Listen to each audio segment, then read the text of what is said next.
आज 4 दिसंबर का ये ऐतिहासिक दिन हमें आशीर्वाद देता है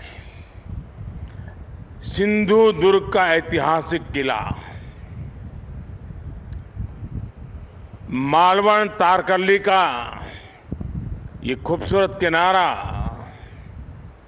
चारों ओर फैला छत्रपति वीर शिवाजी महाराज का प्रताप, राजकोट फोर्ट पर उनकी विशाल प्रतिमा का अनावरण और आपकी ये हुंकार हर भारतवासी को जोश से भर रही है।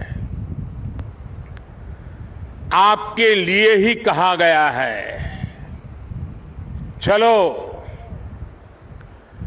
चलो नई मिसाल हो, बढ़ो नया कमाल हो, झुको नहीं, रुको नहीं, बढ़े चलो, बढ़े चलो। मैं नौसेना परिवार के सभी सदस्यों को नेवी डे पर विशेष रूप से बधाई देता हूं। आज के दिन हम उन शूरवीरों को भी प्रणाम करते हैं जिन्होंने मातृभूमि के लिए अपना सर्वोच्च बलिदान दिया है। साथियों, आज सिंधु दुर्ग की इस वीर भूमि से देशवासियों को नौसेना दिवस की बधाई देना वाकई अपने आप में बहुत बड़े गौरव की घटना है। सिंधु दुर्ग के ऐतिहासिक किले को देखकर हर भारतीय गर्व से भर जाता है। छत्रपति वीर शिवाजी महाराज जानते थे कि किसी भी देश के लिए समुद्री सामर्थ्य कितना जरूरी होता है। उनका उद्घोष था, जलमेव यस्य बलमेव तस्य, यानी जो समुद्र पर नियंत्रण रखता है वह सर्वशक्तिमान है। उन्होंने एक शक्तिशाली नौसेना बनाई।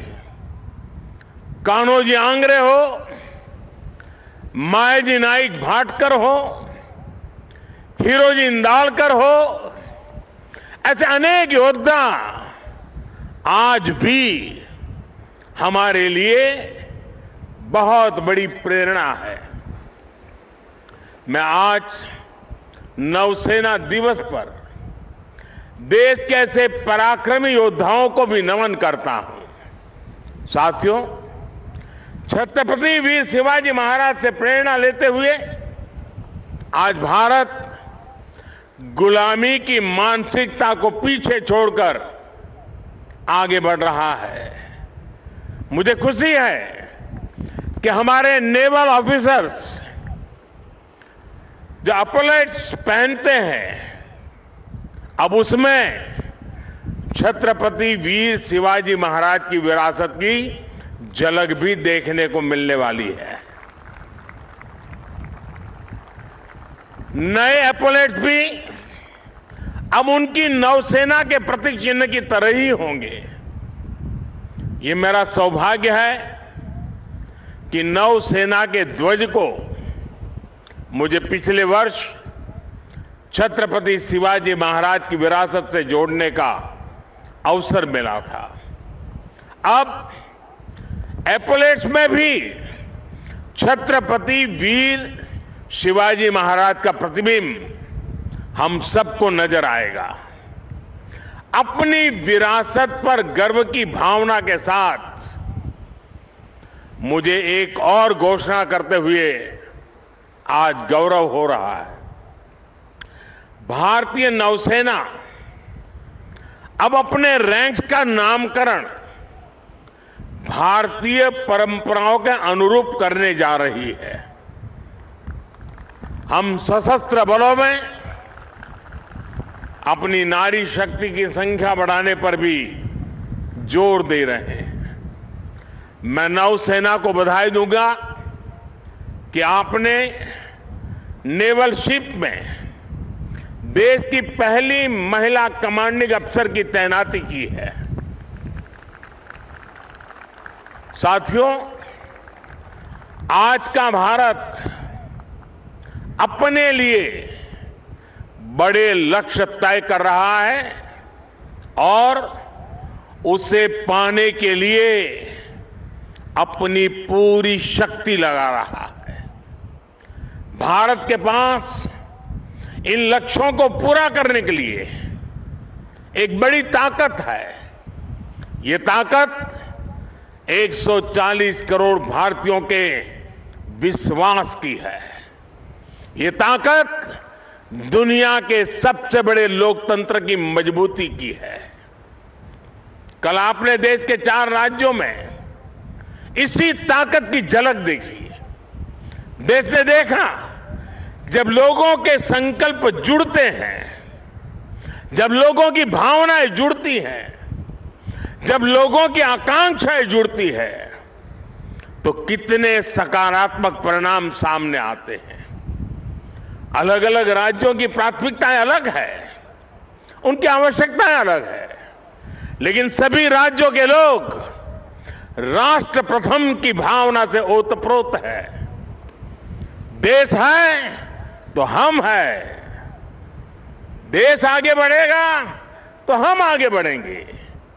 यही भावना आज हर नागरिक के मन में है। आज देश इतिहास से प्रेरणा लेकर उज्जवल भविष्य के रोडमैप तैयार करने में जुट गया है। लोगों ने नकारात्मकता की राजनीति को हराकर हर क्षेत्र में आगे निकलने का प्रण किया है। यही प्रण हमें विकसित भारत की ओर ले जाएगा। यही प्रण देश का वो गौरव लौटाएगा जिसका ये देश हमेशा से हकदार है। साथियों, भारत का इतिहास सिर्फ 1000 साल की गुलामी का इतिहास नहीं है, सिर्फ हार और निराशा का इतिहास नहीं है।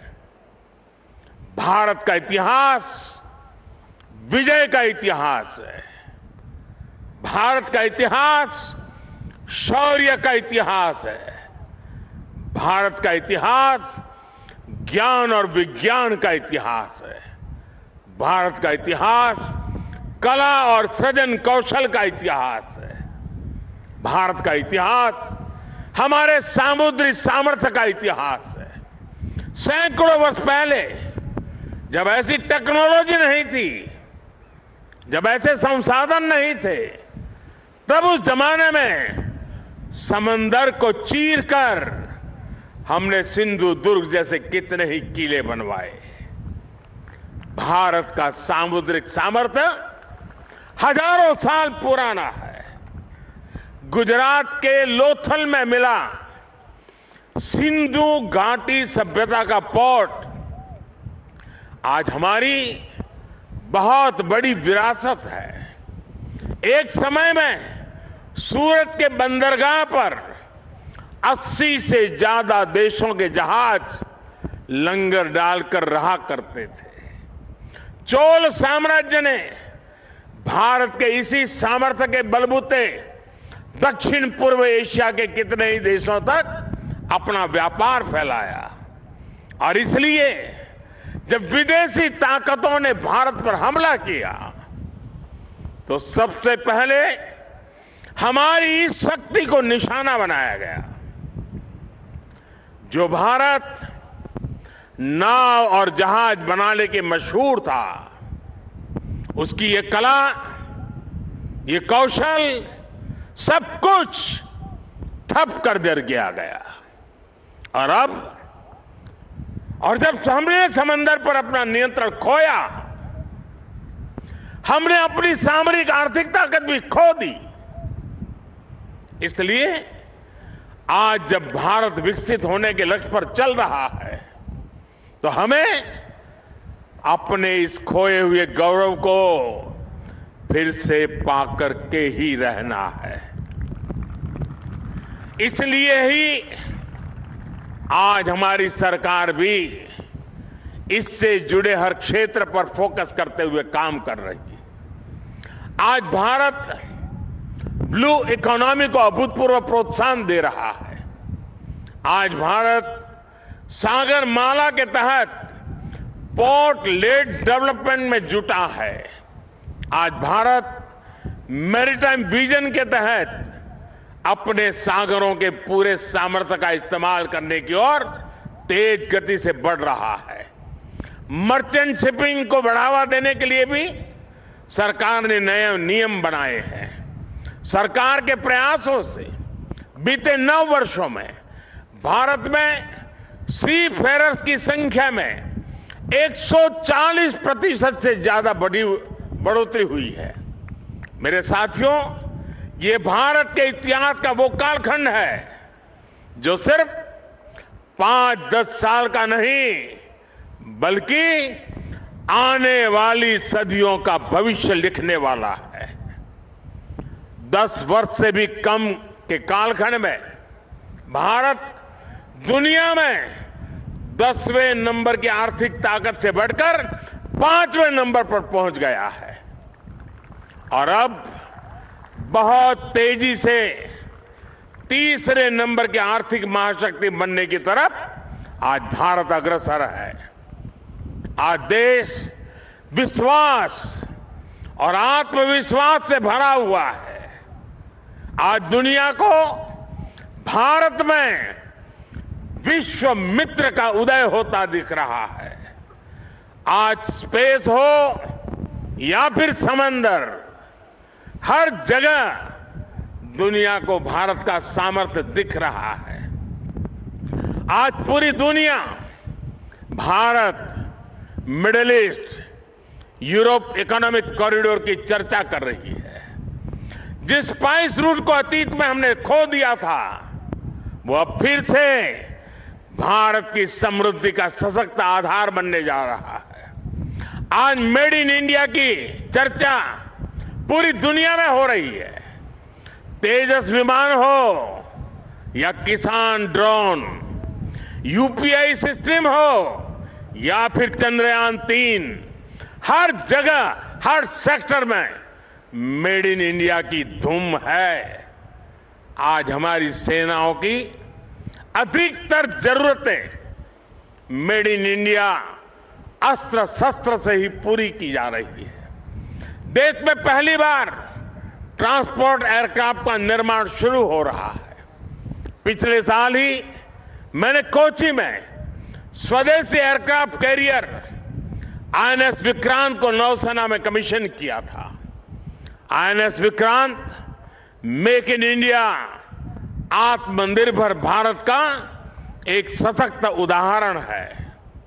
आज भारत दुनिया के कुछ गिने चुने देशों में है जिसके पास ऐसा सामर्थ्य है। साथियों, बीते वर्षों में हमने पहले की सरकारों की एक और पुरानी सोच को बदला है। पहले की सरकारें हमारे सीमावर्ती और समुद्र किनारे बसे गांवों को, इलाकों को अंतिम गांव मानती थी। हमारे रक्षा मंत्री जी ने अभी उसका उल्लेख भी किया। इस सोच के कारण हमारे तटीय क्षेत्र भी विकास से वंचित रहे। यहां मूल सुविधाओं का अभाव रहा। आज समंदर किनारे बसे हर परिवार के जीवन को बेहतर बनाना केंद्र सरकार की प्राथमिकता है। यह हमारी सरकार है जिसने 2019 में पहली बार फिशरीज सेक्टर के लिए अलग मंत्रालय बनाया। हमने फिशरीज सेक्टर में लगभग 40,000 करोड़ का निवेश किया है।